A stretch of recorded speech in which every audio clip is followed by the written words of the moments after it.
Shalom saudara-saudara yang dikasihi dalam Tuhan Yesus Kristus. Apa kabarnya semua? Semoga semua sehat, selalu dalam lindungan Tuhan ya. Gak kerasa, udah hampir 8 bulan kita gak bertemu. Tapi kita masih bersukacita karena kita masih bisa beribadah di rumah.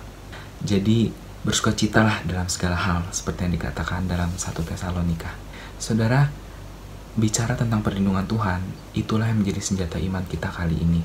Mari kita buka Alkitab kita dan kita baca Amsal 4 ayat 6. Janganlah meninggalkan hikmat itu, maka engkau akan dipeliharanya. Kasihilah dia, maka engkau akan dijaganya. Saudara, sekarang siapa sih yang gak khawatir sama kondisi pandemi sekarang nih? COVID-19 di mana-mana. Saya ingat terakhir saya bawakan firman Tuhan di GYK, saya sempat berbicara tentang COVID-19. Saat itu belum masuk ke Indonesia, tapi kita semua sudah khawatir. Sekarang sudah masuk ke Indonesia dan kasusnya terus bertambah. Justru kita makin khawatir lagi. Jadi kekhawatiran ini tidak ada putusnya. Di kantor saya ada beberapa orang yang memang cukup ketat menerapkan protokol kesehatan. Salah satunya atasan saya. Jadi dia selalu cuci tangan, dia juga makan bawa dari rumah, gak pernah pesan dari luar, dan dia rajin pakai masker, gak pernah dilepas. Bahkan di rumah pun dia pakai masker. Tapi gak berapa lama dia positif COVID-19. Awalnya saya gak dikasih tahu, jadi saya taunya dari orang lain.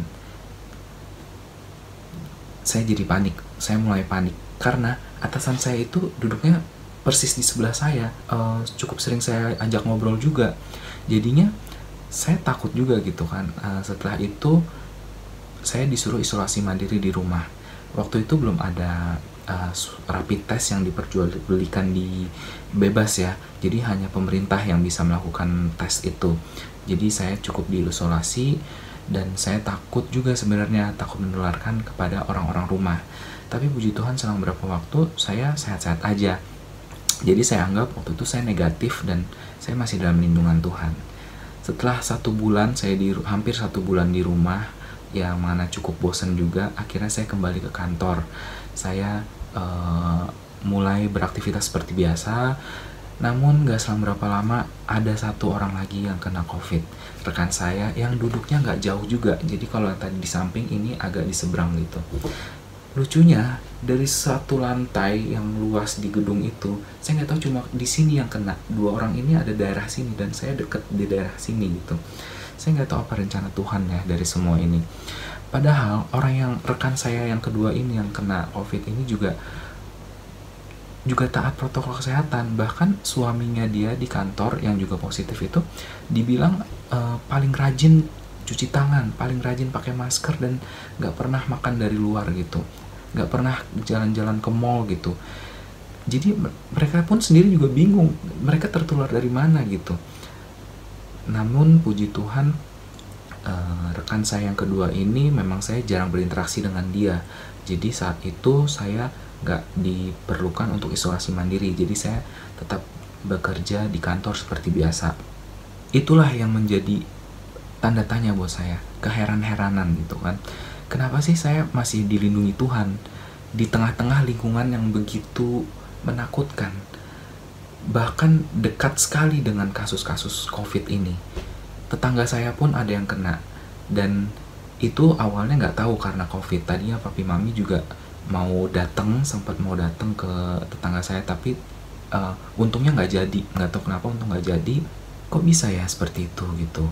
Ya sebenarnya kita cuma yakin aja, kita memegang teguh keyakinan bahwa Tuhan itu satu-satunya pelindung, penyembuh, penolong dan juru selamat kami gitu. Seperti dikatakan di Amsal 14 ayat 26 bahwa dalam takut akan Tuhan ada ketentraman yang besar, bahkan ada perlindungan bagi anak-anaknya. Seperti itulah janji Tuhan kepada kita umatnya. Kalau kita berserah dan takut akan Tuhan, maka perlindungan akan ada untuk kita semua.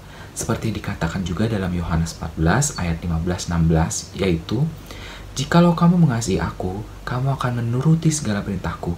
Aku akan minta kepada Bapa, dan ia akan memberikan kepadamu seorang penolong yang lain, supaya ia menyertai kamu selama-lamanya, yaitu Roh kebenaran." Jadi saudara jangan takut, karena kita adalah orang percaya, orang yang beriman. Kita telah menerima Roh kebenaran. Maka dari itu, kita semua juga telah memiliki hikmat. Hikmat kebenaran, hikmat perlindungan, hikmat pengetahuan. Nah, kalau kita udah punya hikmat pengetahuan itu, makanya kita juga harus jaga protokol kesehatan. Kita harus rajin cuci tangan, kita harus selalu pakai masker, kita juga hindari kerumunan dan jaga jarak dengan orang lain. Dan kalau bisa hindari juga tempat-tempat wisata untuk sementara gitu ya, tahan dulu keinginan untuk liburannya. Jaga orang-orang yang kita sayangi dari virus ini, karena kita semua bisa jadi pembawa virus tanpa gejala. Kalau saudara sudah melakukan semua ini, artinya saudara sudah taat protokol kesehatan, saudara tinggal berserah sama Tuhan, saudara tinggal taat aja sama Tuhan, kita gak perlu khawatir, karena Tuhan pasti melindungi kita semua. Terakhir saya mau katakan bahwa jika Allah ada di pihak kita, siapa yang sanggup melawan kita? Pada dasarnya, tidak ada yang perlu kita takutkan dan ragukan dari pelindungan Tuhan. Ia Allah yang jauh lebih besar dari segala sesuatu yang ada di dunia ini. Semoga Tuhan memberkati kita semua. Amin.